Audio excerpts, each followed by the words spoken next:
Ce programme est une rediffusion. C'est pas normal. Une situation vous déplaît, vous en avez gros sur le cœur, vous êtes exaspéré par un certain nombre d'événements. Radio Côte d'Ivoire vous ouvre une lucarne pour crier votre mécontentement dans le bon ton, la courtoisie et le respect. Je dois contre le collège des professeurs. On dit code d'inscription en ligne, plus de renseignements affectés de l'élève, 6e et 5e, kit d'inscription des affectés de l'élève, 20 000, livret scolaire, RAM, chemise cartonnée et enveloppe timbrée. Je me plains contre cela. La ministre a dit que nous vient payer. Voilà, c'est pas normal ici. C'est moto, j'ai dit. Moto, ça fait accident, ça tue. Mais les enfants, la maman justice, c'est quand ils les parlent. Ils ne vous écoutent non pas. Donc, vraiment, je voulais passer par vous pour lancer un message aux communautés. Il n'y a qu'à vraiment voir les enfants. Pas chef de brigade du sous-préfet là, le maire est là. Mais ça vit tous les jours. Il y a quelque chose qui ne va pas du tout. Les lampadaires ne sont pas éclairés. Aujourd'hui où je vous parle, je peux dire que l'éclairage public n'en pas. Le village est dans le noir. Voilà, donc vraiment, en tout cas, on demande pardon. Notre lampadaire, c'est mon cri de cœur. C'est pas normal. Du lundi au vendredi, de 8h05 à 8h30.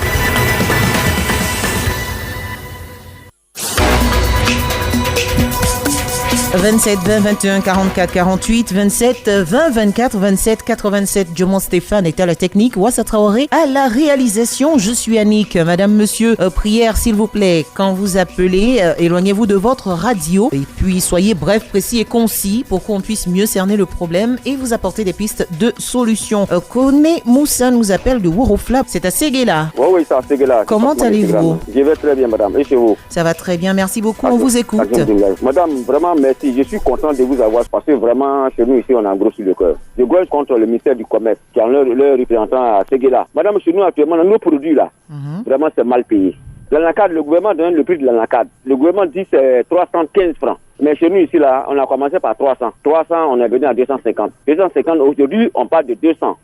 Le cacao même là, ça c'est bon. En 900, on est à 750. Bon, mais ce n'est pas normal de ne pas respecter. Oui, madame. Ce n'est pas normal de ne pas respecter le prix établi. Vraiment, madame. Ça nous fatigue. Il n'y a même pas d'argent. Il n'y a pas de contrôleur aussi.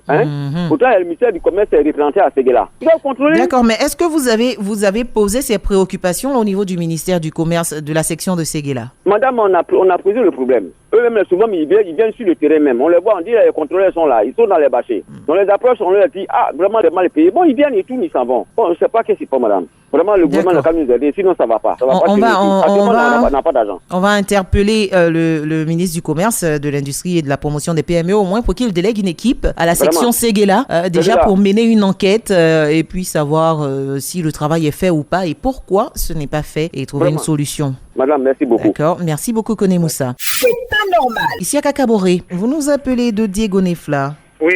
On vous écoute. Ok, je vais parler des compteurs subventionnés là. Depuis qu'ils ont déclenché le truc, nous, à Diogonefla, on n'a pas encore eu. Et dans d'autres villages de la sous-préfecture de Diogonefla, d'autres ont eu. Mais dans la commune, depuis le nous, on n'a pas encore eu. On a fait des demandes fatiguées. Ça vient, ça ne vient pas. C'est ça que je voulais grogner contre la CIE. Pour qu'ils n'ont qu'à nous voir aussi. Affaire de compteurs, là, c'est difficile. Monsieur Isiaka. Oui. Est-ce que vous vous êtes renseigné au moins auprès de la section CIE de Diego Nefla pour leur demander si à votre zone...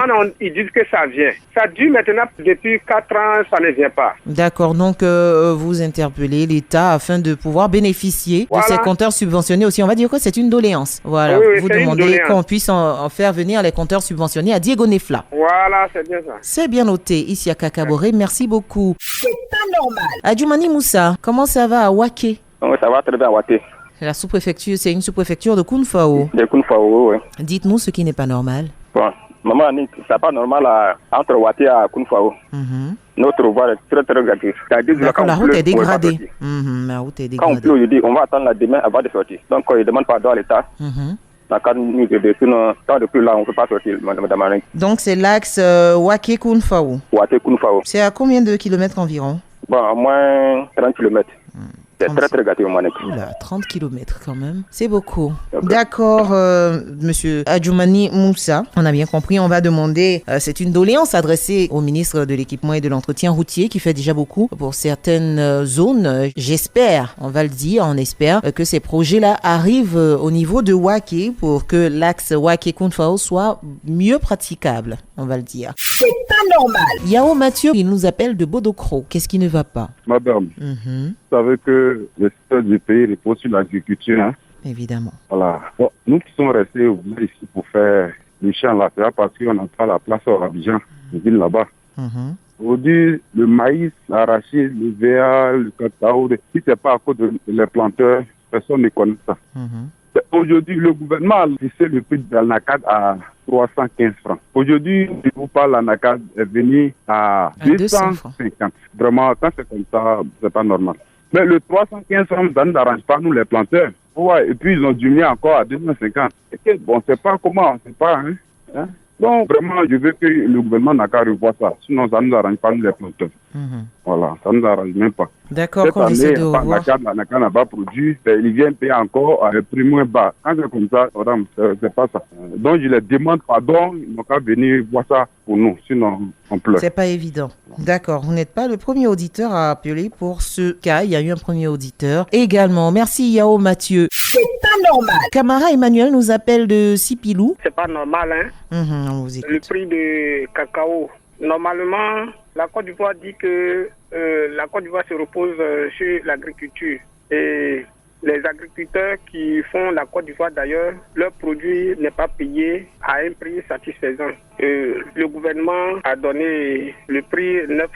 Les 900 là ne sont pas vus sur le terrain. Donc comme ça là, où on va avec tant de souffrance, d'augmentation de tous les produits aujourd'hui. Donc vraiment que le gouvernement fasse quelque chose pour que les paysans aussi soient satisfaits aussi de leur dû labeur. Donc votre doléance en fait, c'est que les prix soient respectés. Les prix soient respectés. D'accord, mais en ce qui concerne, on a eu beaucoup d'auditeurs qui ont appelé, on a même reçu la direction du conseil Café Cacao, un responsable du conseil Café Cacao qui a donné beaucoup plus d'informations en ce qui concerne le non-respect du prix Borchamp établi, en ce qui concerne le cacao. Mais le problème, notre collègue Adama Bakayoko en a parlé avec son invité du jour que vous pourrez réécouter dans le journal avec un responsable. Et là, il y a certains paysans, il y a certains agriculteurs qui ne dénoncent pas ce fait.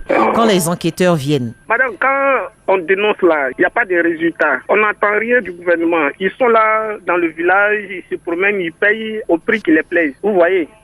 Bon, quand c'est comme ça là, comment on peut faire? On va aller maintenant avec. Il y a des représentations du conseil Café Cacao quand même dans les différentes zones. À Mans, Sipilou dépend de Mans. On ne les voit pas où? On ne les voit pas. Est-ce que vous allez vers eux? Bon, c'est quand on les voit, on les connaît. Mais allez-y, vous avez la possibilité, elle l'a dit, je ne me rappelle pas ces termes exacts, mais elle l'a dit, quand il y a un problème comme ça, il faut dénoncer ce non-respect du prix Borchamp là. Ils ont des sections régionales, on va le dire. Sipilou, c'est où? Sipilou, c'est dans le département de Biancouma. De Biancouma, voilà. Je pense qu'il y a une section là-bas, on va mieux se renseigner et on vous apportera certaines informations. Mais il y a une section du conseil Café Cacao. Quand il y a quelque chose, le prix Borchamp n'est pas respecté ou qu'il y a ce qu'on appelle les coxers, voilà, vous les dénoncez à cette section régionale là, ils feront remonter l'information et puis les mesures seront prises. D'accord, on va faire avec. Voilà. En attendant, faites cela, en attendant qu'ils viennent vers vous. Si vous ne les voyez pas, allez vers eux. Ok, d'accord, c'est compris, madame. Merci beaucoup, Camara Emmanuel. Que le Seigneur vous bénisse là-bas. Amen. Vous également. C'est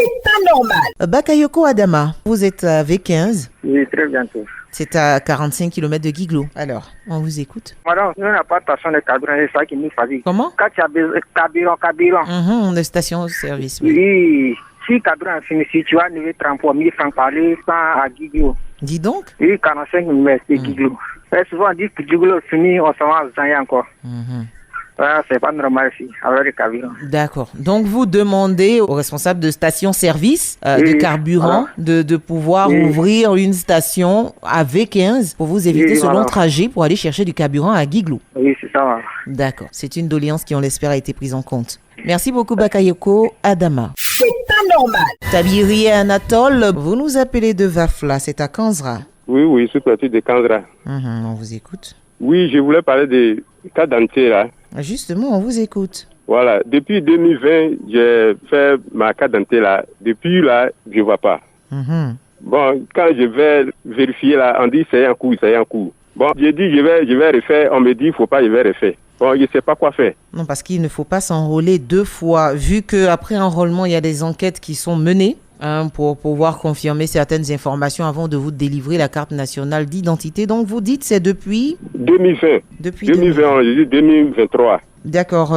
Vous avez la possibilité d'avoir accès à Internet? Oui. Vous pouvez vérifier aussi le statut de votre carte d'identité sur le site de l'ONESI. Oui, madame, j'ai appelé la même plusieurs fois. Ils disent qu'ils sont en train de faire une recherche que de patienter. Depuis 3 ans de patienter. D'accord, c'est vrai que c'est un peu long, mais leurs différents contacts. D'accord. Bon, la dernière fois, j'ai appelé là. On m'a dit que d'envoyer photocopie de la pièce d'identité de ma mère ou bien de mon père avec mon extrait de naissance plus le récépissé. Bon, ma mère aussi, elle a perdu sa carte d'identité. Mon père aussi, depuis 92 là. Lui, la pièce de Oufé, on dit ça ne passe pas. Oula, vous voyez que le problème est un peu plus complexe. Ah, bon, comment je vais faire? On m'a dit d'envoyer une photocopie de l'attestation d'identité de ma mère. J'ai envoyé aussi, on dit c'est possible. D'accord, donc nous, ce qu'on va vous demander déjà, c'est d'encore patienter. C'est vrai que c'est assez long, mais essayez de patienter et puis on essaiera de vous faire repasser justement le numéro de C'est pas normal avec l'un des responsables de l'ONESI qui a donné on ne peut plus de détails en ce qui concerne l'acquisition de la CNI. D'accord, monsieur Tabihiri? Et ça ne veut pas si les directeurs là, ils sont à l'écoute des radios. Ils sont à l'écoute, puisque c'est ce que je vous dis, monsieur Tabihiri. On peut rester comme ça sans papier. Tu t'en vas dans le bureau là, on te reçoit même pas sans papier là. On vous comprend aisément, monsieur Tabihiri, et justement, il nous écoute. C'est pourquoi le vendredi dernier, est-ce que vous avez écouté Radio Côte d'Ivoire le vendredi dernier? Radio là, moi, chaque jour que Dieu fait là, j'écoute radio. Donc, tactiquement, vendredi, vous saviez que il y avait un responsable de l'ONESI ici, justement, pour parler de ce problème de carte nationale d'identité. On va vous demander de la patience, comme je le disais. Certains responsables sont à l'écoute. C'est pourquoi le vendredi dernier, nous avons reçu un responsable de l'ONESI ici pour parler de tout ce qui concerne la CNI et on va voir dans quelle mesure vous rediffusez ce numéro spécial de C'est pas normal afin que vous puissiez avoir d'autres informations. Voilà. Vraiment, ça va même pas chez moi-même. Après, les Canadiens, ça ira beaucoup mieux très très bientôt, monsieur Tabihiri. Merci beaucoup. C'est pas normal. Kwasi Kwame Raoul, vous nous appelez de Thiébissou. Oui, mais je voudrais parler de mon campement dans la sous-préfecture de Saint-Fra. Dans la sous-préfecture de Saint-Fra. Voilà, le campement c'est Ndrikro. J'étais à 4 km sur l'axe Saint-Fra-Guépao. Vous voyez, madame, il y a Côte d'Ivoire Énergie qui est parti électrifier un village qu'on appelle Zéwo. Et c'est Ndrikro, ils ont fait passer les hautes tensions. Ils ont détruit les champs de nos parents. Mais depuis 2019 jusqu'à présent, là, rien n'a été fait encore pour indemniser les parents. La dernière fois, M. Diakwadjo Ambroise, le directeur central de l'exploitation de Côte d'Ivoire Énergie, là, il est venu à la radio, mais il n'a même pas parlé de ces problèmes. Pourtant, moi, mon sujet, quand j'appelle là, c'est ce que Mme Adassa lui a posé la question que M. Kwasi Kwame dit que non, vous avez détruit les champs de leurs parents, mais vous n'avez rien encore donné. Mais il n'a même pas pu, il dit que donc, les chèques ne sont pas encore signés. Mais madame, ça fait pratiquement 4 ans, mais on n'a rien reçu encore. Et il vient s'asseoir à la radio aussi, il n'arrive pas à nous satisfaire. Voilà vraiment pourquoi je décris cela, c'est pas normal. D'accord. Aujourd'hui, le chef du village de Zéwo et de Ndriko qui se charge de ce problème-là. Le chef du village de Zéwo vient de mourir. On l'a enterré le 17 mars là. Vous voyez comment un Côte d'Ivoire Énergie est en train de créer des dommages? Ah voilà, c'est pas la peine. Voilà pourquoi j'appelle sur la radio, en tout cas, que le président soit au courant, afin que les parents de Ndriko et de Zéwo soient dédommagés. Soit dédommagés une bonne fois pour toutes. D'accord. On a bien compris votre préoccupation et on espère qu'une solution sera effectivement trouvée et que les dégâts seront limités à Thiébissou. Merci beaucoup, Kwasi Kwame Raoul. C'était notre dernier intervenant. C'est pas normal. Reviens demain. C'était C'est pas normal.